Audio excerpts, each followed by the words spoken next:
황소장 TV입니다. 6월 14일 방송을 시작합니다. 며칠 전 코스피 지수가 사상 최고치를 달성했습니다. 1월 초 코스피 지수가 3200을 돌파할 때 시총 상위 종목들도 덩달아 사상 최고가를 달성하였습니다. 그러나 이번에는 시총 상위 기업들은 연초 고가 대비 대부분 10% 이상 하락한 상황이었지만 사상 최고가를 돌파한 것입니다. 이것은 원전 관련주나 조선주, 철강주 등 일부 종목들의 상승과 또 그동안 오랫동안 소외되었던 주요 종목들로 이루어진 사상 최고가였습니다. 앞으로 종목들의 주가 흐름을 이해하기 위해서는 시총 상위 그룹의 주가 흐름을 이해할 필요가 있습니다.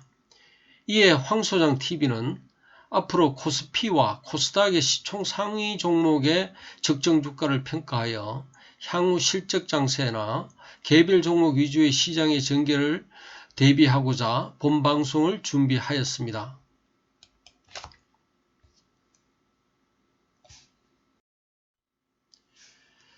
코스피 시총 상위 14개소라 수는 코스피 전체 시총의 24.47%나 차지하고 있는 삼성전자, 또 D를 이은 하이닉스, 또 네이버, 카카오, LG화학, 삼성바이오로직스, 현대차, 삼성 SDI, 셀트리온, 기아, 포스코, 현대모비스, 삼성물산, SK이노베이션 등이 있습니다. 국민연금이 국내 주식 보유 비중을 줄여 연금의 안정적 수익을 확보하겠다는 논리로 연초부터 꾸준히 시총 상위 종목의 비중을 줄여오고 있습니다. 가장 큰 손인 매도를 하니까 외국인들도 대부분 종목에서 매도세를 이어오고 있습니다. 최근 국민연금이 팔 만큼 팔았는지 매도를 줄여오고 있으니까 외국인의 매수세가 들어와 주가 하락폭이 적어지고 다시 반등하는 등 또 사상 최고가를 돌파하는 그런 현상을 보여주고 있습니다. 기관이 종목들의 실적과 관계없이 마음먹은 대로 매도 매수를 하면 직접적으로 주가에 영향을 준다는 것을 보여주는 기관이라고 하겠습니다.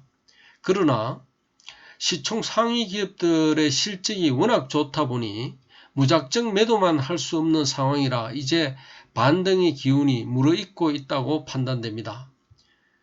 그동안 중소형주와 오랫동안 실적 부진으로 소외되었던 종목이 상승하였지만 이제 막강한 실적을 앞세운 시총 상위 종목 중심으로 주식시장이 상승할 것으로 보입니다. 한 종목 한 종목 간략히 살펴보도록 하겠습니다.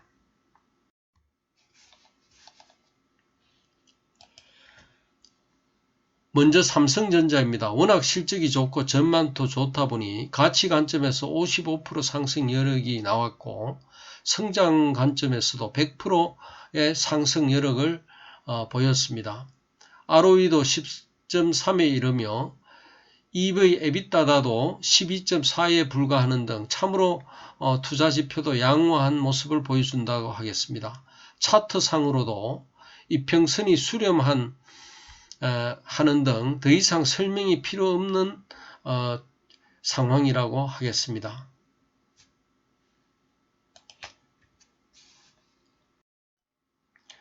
SK하이닉스입니다. SK하이닉스도 반도체 산업의 특수 상황에서 놀라운 실적을 보이고 있습니다. 성장 관점에서 70%의 상승 여력을 보이고 있으며 22평선 지지 후 상승세에 있고 외국인 매수세도 들어오는 상황입니다.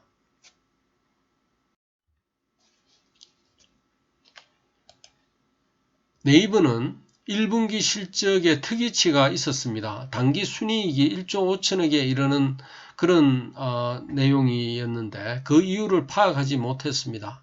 이것을 조정하지 않고 추정하였을 때 300% 이상의 상승 여력을 보였습니다. 그러나 이를 조정하여 지난 분기 수준으로 하여 추정하였을 때 가치 관점에서는 20%의 상승 여력을 보였고 성장 관점에서는 55%의 상승 여력을 보였습니다. 최근 카카오의 진격으로 네이버의 실적 향상이 가리워졌는데 앞으로 주목해야 할 또 종목이라고 생각합니다. 차트상으로도 최근 외국인의 매수세가 확대되고 있고 주가도 62평선을 돌파하는 등 주가 상승세가 이어질 가능성을 보여주고 있습니다. 1분기 당기순이익 또 사상 최고치를 돌파하고 팬데믹 이후 안정적 수익 기반 형성이나 앞으로 쇼핑이나 웹툰 해외 사업 확대 등으로 수익이 더욱 늘어날 것으로 보입니다.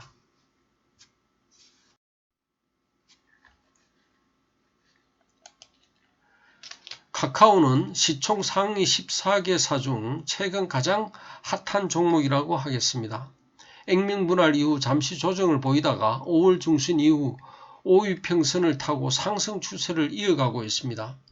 외국인 매수세도 이어지고 있는데 적정 주가는 가치 관점에서는 80% 과대평가된 상태이나 성장 관점에서는 여전히 100% 이상의 상승 여력을 보여주고 있는데 주가와 5일선의 이격도가 큰 만큼 앞으로 조정받을 가능성에 대비하여 무리한 추격 매수는 자제해야 할 것으로 보입니다. 그러나 기존 보유자라면 주가가 5일선을 지켜주는지 여부를 확인하고 분할 매도 등으로 대응하면 될 것으로 보입니다.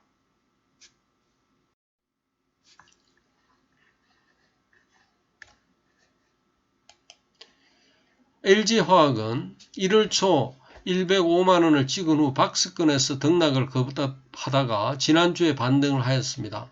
연기금을 중심으로 한 기간의 매도세는 이어지고 있으나 실적이 워낙 좋기에 성장 관점의 상승 여력도 충분할 뿐만 아니라 외국인의 매수세는 계속 들어오고 있는 것을 볼 때 이에 적절히 대응해 나가시면 좋은 성과가 있을 것으로 보입니다.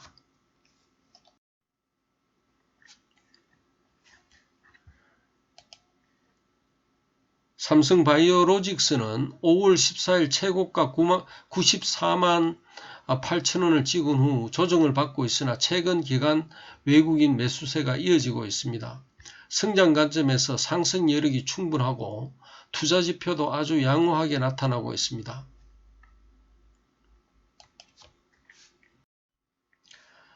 삼성 SDI는 사상 최고가인 81만 8천원을 찍은 후 조정을 받고 있으나 최근 기간 외국인의 매수세가 들어오며 반등을 보였습니다. 적정 주가는 성장 관점에서 150% 이상의 상승 여력을 보이고 있습니다.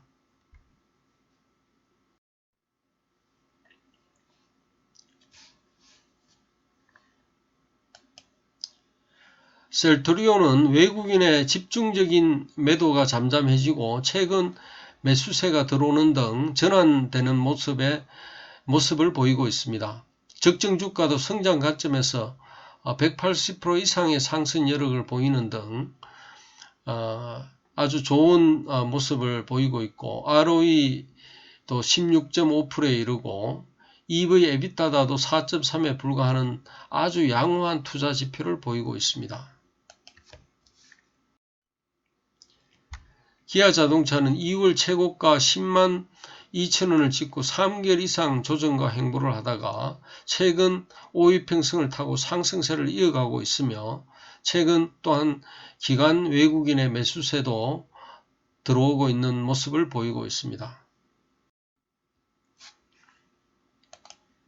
현대차는 기간 외국인의 매도세가 일단락되고 현재 매수세가 들어오고 있습니다. 이를 힘입어 1월 초 사상 최고가 28만 9천원을 찍은 후 조정을 받다가 최근 5위평선을 타고 상승세를 보이고 있습니다. 단지 주가 수준은 성장 관점에서 상승 여력이 25%에 불과하고 ROE도 3%에 불과하여 매력적인 투자 종목으로는 보이지 않습니다. 오히려 기아 자동차가 상대적으로 더 자동차 업종에서 더 매력적인 모습을 보여준다고 하겠습니다.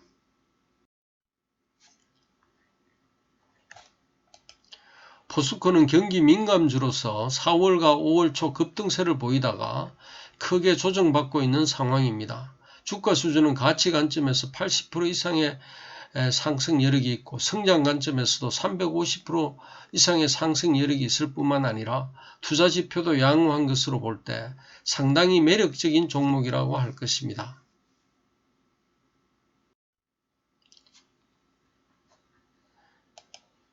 현대모비스는 1월 초 사상 최고가 40만 5천원을 찍은 후 하락세를 보이다가 최근 하락세를 멈추고 보합세를 보이는 상황입니다. 그러나 외국인 매도세는 이어지고 있는데 그렇지만 워낙 탄탄한 실적을 보이고 있어 재차 상승할 가능성이 높다고 하겠습니다. 삼성물산은 14만원대가 저항선으로 작용하고 있으나 22평선이 강한 지지대 역할을 하고 있는 상황입니다. 주가 수준도 가치 관점에서 85%의 상승 여력이 있고 성장 관점에서도 250% 이상의 상승 여력이 있을 뿐만 아니라 투자 지표도 양호하고 팬데믹 이후 경기 민감주로서 전망도 좋으므로 긍정적 관점에서 접근해 볼 필요가 있습니다.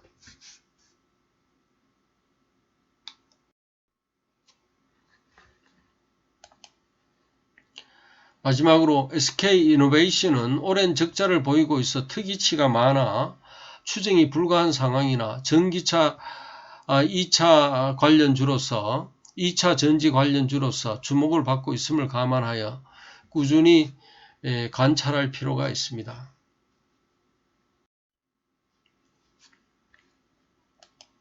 결론적으로 시총 상위 14개 종목 가운데 가장 저평가된 종목은 네이버라고 할 수 있습니다. 그러나 네이버의 1분기 단기 순이익이 너무 과대하여 이를 조정할 경우 가장 저평가된 종목은 표에서 보는 대로 포스코로 나타났습니다. 물론 단기적으로 기관과 외국인의 수급이 주가에 결정적 영향을 미치므로 이들의 수급을 잘 파악하고 또 차트상의 각종 저항과 지지선을 감안하여 신중하게 투자에 임하셔야 할 것을 권해드립니다. 오늘은 여기까지 하겠습니다. 감사합니다.